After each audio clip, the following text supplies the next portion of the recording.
Well, I mean, you mentioned coaches. Yeah.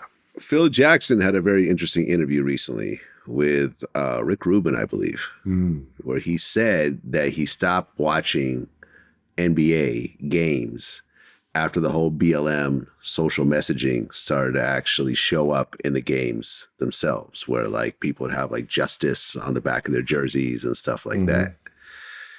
And people were not happy with this. Jalen Rose actually said, when someone shows you who they are, believe them. Now, as someone who played for Phil Jackson on two different teams, who knows him better than anyone else who's probably talking about him right now, what is your take on that statement?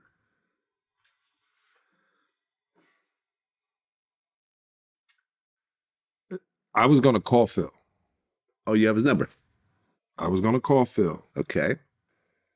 But I don't want to be a Phil Jackson apologist. Okay. I was going to call him before we had this interview, because when you said Wednesday, I was like, I can't wait. We're forgetting, because so much happens. But I have this weird way of remembering things as a Taurus, because I know how to hold grudges. I don't hold them as long as I used to. But they asked Scottie Pippen, was Phil Jackson racist? Do you remember that? It was last year, right? Yeah, wasn't it based on this one game where he didn't put him in or something like that? And then he said, are you saying Phil Jackson is racist? He said, I'm not saying he's not. That was Scottie. Yeah, that was recently. Yeah. His favorite player. Then I see what Jalen, I see what Champion says, and I listen, and I sit back and I think about it. So BLM is liberal. It's democratic. It's liberal. They pushed it. They got to talking about it. And I think that's what he was talking about. I don't think he was talking about Black Lives Don't Matter. I think he was talking about how political it has become without people realizing it's a political statement, as opposed to it being a statement developed and designed for a large group of Black folks. There was more white people, I think, and a lot of white people involved in BLM. I think it was a great thing because it brought awareness. And I think it's still bringing awareness. Right. But until the founders started buying a bunch of houses for themselves. Right. Go on. Until Candace started exposing them and Kanye. So what I mean, it was a big political thing. And I think that's where Phil was when he was saying, I stopped watching when they did this in the bubble. Another thing is the bubble proved that they don't need a live audience and they still can put forth. And if you saw all the advertising going on, it looked like a pickleball game, all the advertising in the bubble. And they were able to control it, which was a better way of controlling it, and all of that stuff going to. I don't think he was saying that Black people shouldn't have been able to speak, because he wrote a book in the 70s called Maverick. He was the Maverick. He was the political one on the Knicks, along with Bill Bradley. And he was pushing politics then, not through the court, not on the basketball court, but in his regular life. So I think he understands that push and fight. But he is in his 70s. He was born in the 50s. The world has changed tremendously.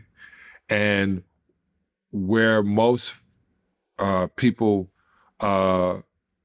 most Caucasians didn't have to say anything, it's just the way it is, they also didn't say anything to change the way it is. So as Dr. Jane would say, all these white people, how many people in here would want to change places with Black people, and not one person raise their hand because they are complicit with the way things are now. Because they know it's wrong.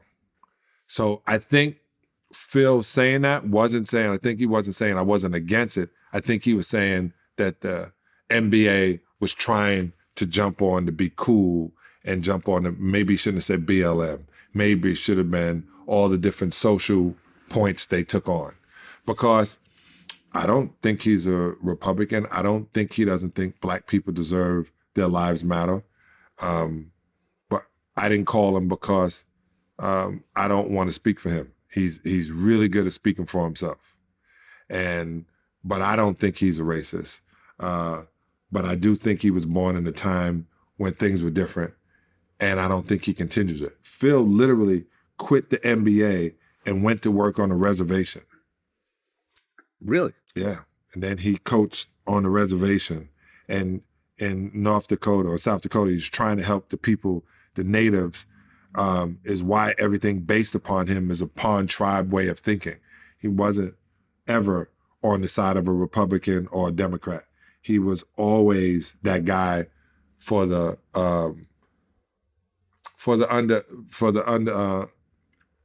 underprivileged and what's the good word for it? Marginalized public.